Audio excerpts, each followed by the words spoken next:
ce temps-là, près de la croix de Jésus, se tenaient sa mère et la sœur de sa mère, Marie, femme de Cléophas, et Marie-Madeleine. Jésus, voyant sa mère et près d'elle le disciple qu'il aimait, dit à sa mère: « Femme, voici ton fils. » Puis il dit au disciple: « Voici ta mère. » Et à partir de cette heure-là, le disciple l'a pris chez lui. Après cela, sachant que tout désormais était achevé pour que l'écriture s'accomplisse jusqu'au bout, Jésus dit: « J'ai soif. » Il y avait là un récipient plein d'une boisson vinaigrée. On fixa donc une éponge remplie de ce vinaigre à une branche d'hysope et l'on l'approcha de sa bouche. Quand il eut pris le vinaigre, Jésus dit: « Tout est accompli. » Puis, inclinant la tête, il remit l'esprit. Comme c'était le jour de la préparation, c'est-à-dire le vendredi, il ne fallait pas laisser les corps en croix durant le sabbat, d'autant plus que ce sabbat était le grand jour de la Pâque. Aussi les Juifs demandèrent à Pilate qu'on enlève les corps après leur avoir brisé les jambes. Les soldats allèrent donc briser les jambes du premier, puis de l'autre homme crucifié avec Jésus. Quand ils arrivèrent à Jésus, voyant qu'il était mort, ils ne lui brisèrent pas les jambes, mais un soldat avec sa langue lui perça le côté, et aussi il en sortit du sang et de l'eau. Acclamons la parole de Dieu. Gloria a ti, Seigneur Jesús. Aujourd'hui, nous célébrons la fête de Sainte Marie, Mère de l'Église, également la fête de Marie Auxiliatrice. C'est le pape François qui a voulu instaurer cette fête de Marie, Mère de l'Église, et la faire coïncider avec celle de Marie Auxiliatrice. Elle a ses propres lectures parce que liturgiquement, c'est une fête et pas seulement une mémoire.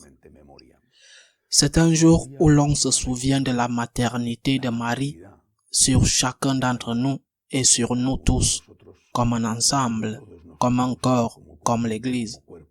C'est donc un jour pour renouveler notre confiance en Dieu et en la Vierge.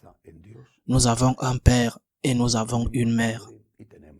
Cela ne signifie pas que nous ne devons rien faire.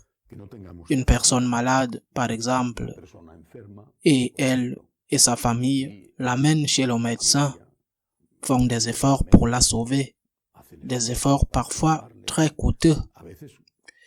Eh bien, mais ils savent que les médecins feront leur part du mieux qu'ils peuvent, qu'ils savent faire, mais que tout est entre les mains de Dieu. La médecine fait bien les choses et réussit souvent, mais pas toujours. Des gens meurent chaque jour, et pas seulement à cause du virus Covid. Nous devons faire notre part, mais nous devons avoir confiance en Dieu.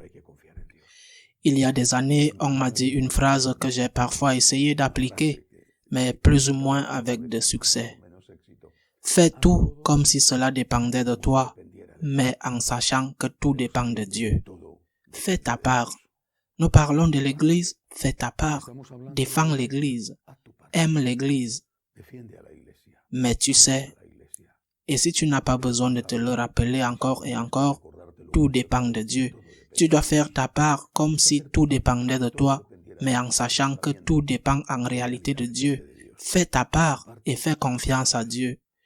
Et faire notre part pour l'Église signifie, avant tout, prier. Prier.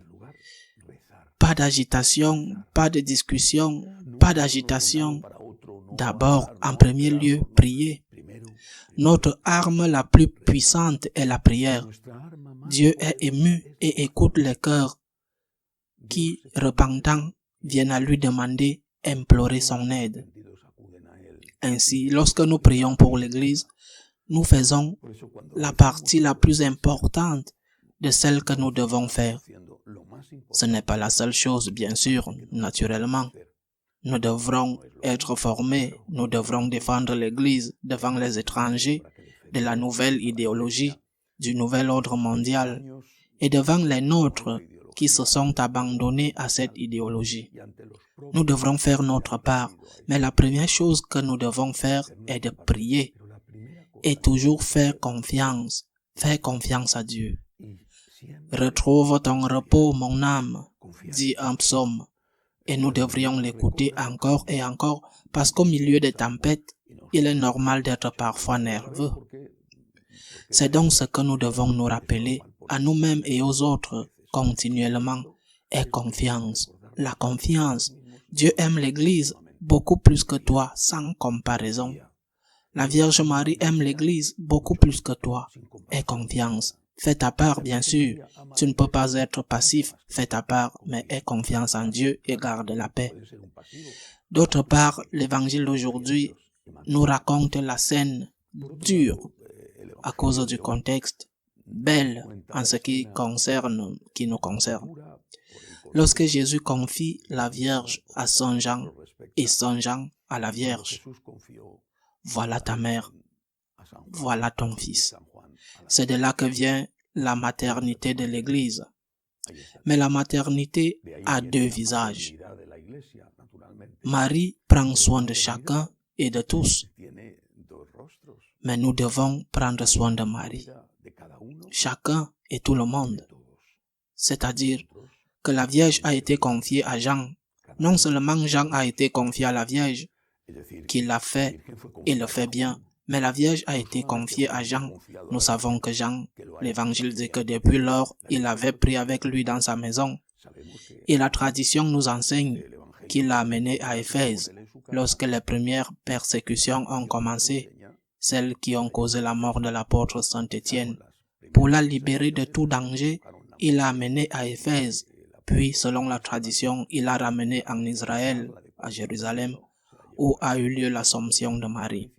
Eh bien, Jean a pris soin de la Vierge. Nous devons donc prendre soin de Marie aussi.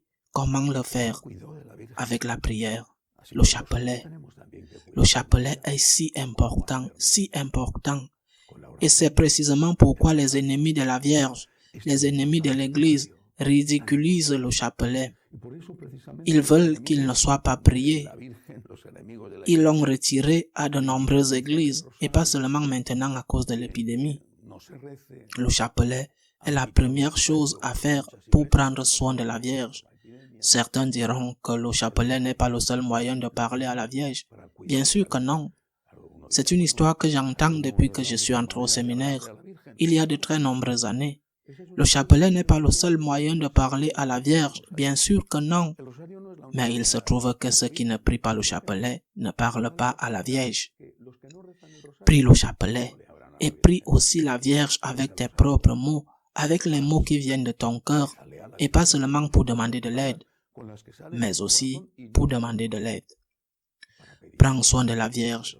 C'est aussi la défendre contre ceux qui l'attaquent à l'extérieur et à l'intérieur de l'Église. Mais surtout, prendre soin de la Vierge signifie ne pas l'offenser. Nous l'offensons avec nos péchés. Chaque fois qu'on fait du mal à son enfant, on lui fait du mal.